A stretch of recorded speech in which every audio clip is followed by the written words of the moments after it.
ഇതാണ് ഞങ്ങൾ റീഡിസൈൻ ചെയ്ത കാറിൻ്റെ വെബ്സൈറ്റിൻ്റെ ഹോം പേജ്. ഇവിടെ നിങ്ങൾക്ക് ഒരു എംപ്ലോയി ലോഗിൻ ഉണ്ട്, കസ്റ്റമർ ലോഗിൻ. ഇവിടെ നിങ്ങൾക്ക് അവൈലബിൾ കാർഡ്സിൻ്റെ ഡീറ്റെയിൽസ് കാണാം. ജസ്റ്റ് ക്ലിക്ക് ചെയ്യുക. നിങ്ങൾക്ക് ഓൾറെഡി ഒരു അക്കൗണ്ട് ഉണ്ടെങ്കിൽ ജസ്റ്റ് യൂസർ നെയിമും പാസ്വേഡും അടിച്ച് ലോഗിൻ ചെയ്യാം.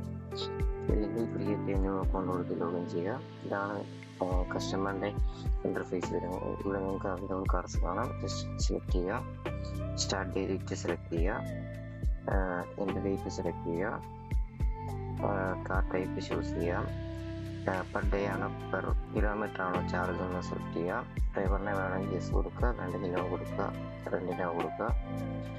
ഇവിടെ ബുക്കിംഗ് കൺഫേം നമ്മുടെ ഇൻ്റർഫേസ് വരും. നമുക്കൊരു ഇൻവോയ്സും കിട്ടും, കാറിൻ്റെ ഡീറ്റെയിൽസും ബുക്കിംഗ് ഡേറ്റും റിട്ടേൺ ഡേറ്റ് ഒക്കെ വെച്ച്. പിന്നെ നിങ്ങളുടെ ഗ്യാരേജിൽ നിങ്ങൾക്ക് റിട്ടേൺ ആവുന്നുള്ള ഓപ്ഷൻ ഉണ്ട്. റിട്ടേൺ എന്നുള്ള ഓപ്ഷൻ കൊടുത്തു കഴിഞ്ഞാൽ നിങ്ങൾക്ക് കാർ റിട്ടേൺ ചെയ്യാം. ഇവിടെ നിങ്ങൾക്ക് മൈ ബുക്കിങ്സ് എന്നുള്ള നിങ്ങളുടെ ഹിസ്റ്ററി ഫുള്ള് കാണാൻ പറ്റും.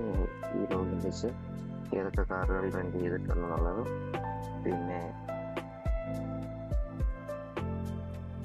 എംപ്ലോയി ലോഗിനിലോട്ട് വരുമ്പോഴേക്കും നിങ്ങൾക്ക് ഒരു കൺട്രോൾ പാനൽ വരുന്നുണ്ട്. ഇവിടെ നിങ്ങൾക്ക് പുതിയ കാർ ആഡ് ചെയ്യാം. ജസ്റ്റ് ഈ ഡീറ്റെയിൽസ് ഫില്ല് ചെയ്യുക, കാറിൻ്റെ ഇമേജിൻ്റെ ഫയൽ ചൂസ് ചെയ്യുക, സബ്മിറ്റ് കൊടുക്കുക. പിന്നെ നിങ്ങൾക്ക് പുതിയ ഡ്രൈവറിനെ ആഡ് ചെയ്യാനുള്ള ഓപ്ഷൻ ഉണ്ട്. ഇവിടെ ആ ഡ്രൈവറിൻ്റെ ഡീറ്റെയിൽസ് കൊടുക്കുക, സബ്മിറ്റ് ചെയ്യുക. പിന്നെ നിങ്ങൾക്ക് ഇവിടെ വ്യൂവിൻ്റെ ഒരു ഓപ്ഷൻ ഉണ്ട്. ട്രെൻഡ് ആയിട്ടുള്ള കാറുകളുടെ ഡീറ്റെയിൽസ് ഇവിടെ ഫില്ല് ചെയ്യും, ഇവിടെ കാണിക്കും. ഇതാണ് ഞങ്ങൾ റീഡിസൈൻ ചെയ്ത കാറിൻ്റെ വെബ്സൈറ്റിൻ്റെ ഓവറോൾ ഫങ്ഷനാലിറ്റീസ്.